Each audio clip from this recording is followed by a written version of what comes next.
बिस्मिल्लाहिर्रहमानिर्रहीम अस्सलाम वालेकुम खुश आमदीद तुहद बे एक लट सान यूट्यूब चैनल मज ये जन नाव cook with Ambreen sun अजिच recipe सब्ज हाक तो चलो करो इस रेसिपी स्टार्ट ये मे यह हाक निमुत यह थोमुत मे छिलित साफ कर बे निमित मे नम वजल मरचवांगन जोर तो हेकू सब्ज ते नित तो बे नो अस ये प्रेशर अत मज त्रो तेल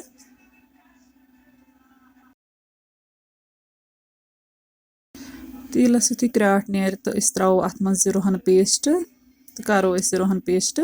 फ्राई करो नत मज गंड यूज कह बनाओ गंड वराई रोहन पेस्ट युथु फ्राई गछ अत मज त्रो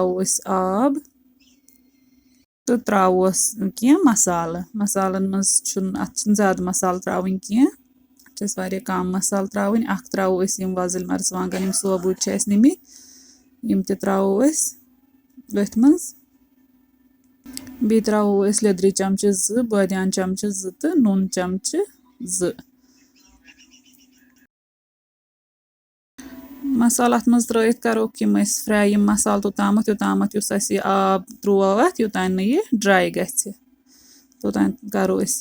फ्राई अत युथु यह आब गछ ड्राई अत द्राव तेल वापस वन त्रो अत मज आब 2 गिलास बड़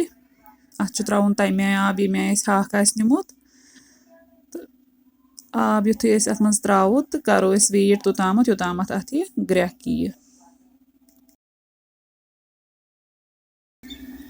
येतन आयत ग्रेक वन त्रो यह हाक अत मज तो करो यह असल पा मिक्स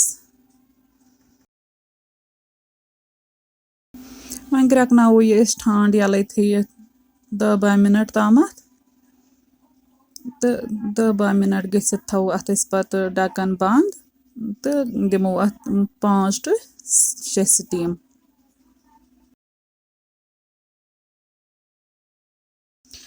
स्टीमो पत कोर चेक इस हाक बिल्कुल रेडी गोमुत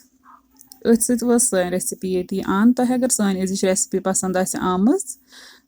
वीडियो करो लाइक तो शेयर पे दीजिए पन फीडबैक कमेंट सेक्शनस मज रेसिपी करो जरूर ट्राई अल्लाह हाफिज।